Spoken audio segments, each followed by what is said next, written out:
आज जो union budget पेश किया गया माननीय वित्त मंत्री साहिबा के द्वारा, बड़े दुख से कहना पड़ रहा है कि उसमें पंजाब का कोई नामो निशान ही नहीं है। इससे पहले 26 जनवरी की झांकी पंजाब की गायब थी, रिपब्लिक डे से पंजाब गायब था, अब देश के बजट से पंजाब गायब है।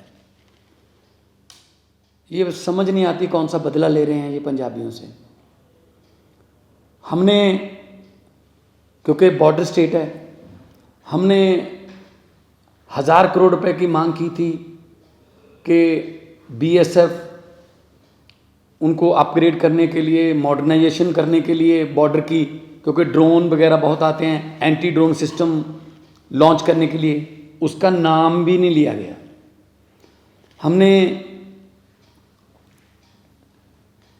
प्री बजट जो डिमांड्स मांगते हैं राज्यों से, हमने उसमें मेंशन किया था कि वंदे भारत श्री अमृतसर साहब से और बठिंडा से जो है दिल्ली के लिए, उसका नाम भी नहीं लिया गया। जब मैं बतौर मेंबर पार्लियामेंट वहाँ लोकसभा में था तो मैंने एक आइडिया दिया था जो कि रेलवे मंत्री साहब ने एक्सेप्ट भी किया था कि रिलीजियस टूरिज़्म के लिए बहुत एक 5 तख्तों को जोड़ने वाली एक ट्रेन चले, जो अभी तो जो श्री अमृतसर से नांदेड़ साहब जाती है उसकी 2-2 महीने की बुकिंग है। अगर आप श्री अकाल तख्त साहब से तख्त श्री केसगढ़ साहब तक, अगला पड़ाव जो है तख्त श्री पटना साहब तक, उससे अगला पड़ाव तख्त श्री हजूर साहब नांदेड़, उससे अगला पड़ाव जो है वो तलवंडी साबो का हो और वापस फिर अकाल तख्त साहब। तो ये ऐसी ट्रेन जिसमें लाखों जो एनआरआईज भी हैं वो भी 5 तख्तों के दर्शन करना चाहते हैं, लेकिन उनको बहुत दिक्कत होती है, कोई नामो निशान नहीं है उसका। और कोई एमएसपी, नई फसल पे कोई एमएसपी नहीं दी गई है। हमने कहा था कि 1500 रुपये पर एकड़ जो पराली जलाने की समस्या है उसमें 1500 रुपये पर एकड़ सेंटर दे दे, बाकी हम दे देंगे, लेकिन उसका भी नाम नहीं लिया गया। किसानों को तो मतलब अपने हाल पे छोड़ दिया गया, किस्मत पे छोड़ दिया गया है।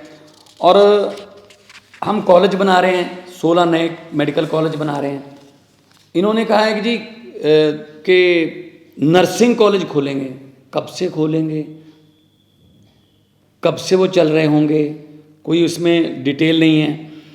और सबसे बड़ी बात है कि शेड्यूल्ड ट्राइब्स के लिए काफ़ी सहूलतें दी गई हैं, अच्छी बात है, लेकिन शेड्यूल कास्ट के लिए कोई भी ऐसी स्कीम नहीं है कि जो शेड्यूल कास्ट हैं, एससी हैं, बीसी हैं, जो पिछड़े वर्ग से हैं, उनको ऊपर उठाने के लिए, उनको उनका जीवन स्तर ऊपर उठाने के लिए कोई पैकेज हो। तो सिर्फ कागज़ में लिपटा हुआ एक लिखती एक स्क्रिप्ट थी। इससे पहले भी बजट में पेश कहा गया था आने वाले 2023 में, 2024 में हम किसानों की आय दुगनी कर देंगे। कहाँ दुगनी की है आय उनकी? एमएसपी के नाम से तो ये सरकार, मेरे ख्याल में सेंटर सरकार जो है चिढ़ती है। तो किसानों से एक किस्म का बदला लिया गया है, क्योंकि उन्होंने आंदोलन किया था, इतना बड़ा आंदोलन किया था, तो किसानों के बारे में कुछ नहीं बोला गया, कोई एमएसपी नहीं दी गई। और पंजाब एक बॉर्डर स्टेट है, हमें बहुत चैलेंजेस हैं। हमारी पुलिस को अपग्रेड करने के लिए, हमारे बॉर्डर को अपग्रेड करने के लिए हमने एक सजेशन दिया था कि जो तार के पार 3-3, 4-4 किलोमीटर तार के पार ज़मीन है, क्यों ना तार को हम 200 मीटर तक ले जाएं। इंटरनेशनल लॉ है कि 150 मीटर तक आप लेके जा सकते हो, लेकिन हम कहते हैं 200 मीटर तक ही ले जाओ, ताकि जो तार के पार जिनकी ज़मीन है वो किसान जो हैं उनको आई कार्ड दिखा के, और बीएसएफ का भी टाइम उनकी फिस्किंग में, तलाशी लेने में जाता है, बीएसएफ खुद जाती है खेती करवाने के लिए, तो कि 200 मीटर तक तार ले जाएं तो बहुत सी ज़मीन जो है वो तार से इधर आ जाएगी, बहुत किसानों को फ़ायदा हो जाएगा। उसका कोई मेंशन नहीं किया गया।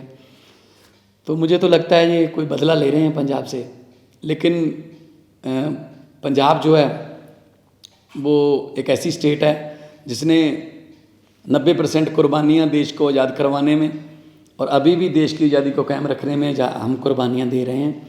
तो ऐसा पंजाब के साथ अन्याय जो है वो अच्छा नहीं है। और हम जब डिमांड फॉर ग्रांट्स बजट पे डिबेट चलेगी तो हमारे जो साथी सांसद हैं राज्यसभा में, हम ये बातें माननीय वित्त मंत्री जी को याद कराएंगे कि पंजाब को आप देश का हिस्सा मानो, पंजाब को देश में से मनफी नहीं कर सकते, क्योंकि पंजाबी हैं जो पूरे देश को खाना भी खिलाते हैं, पंजाबी हैं जिन्होंने हरा इनकलाब ला के देश को अनाज के मामले में जो आत्मनिर्भर बनाया था। तो अब उनको ऐसे छोड़ना, लावारिस छोड़ना अच्छी बात नहीं।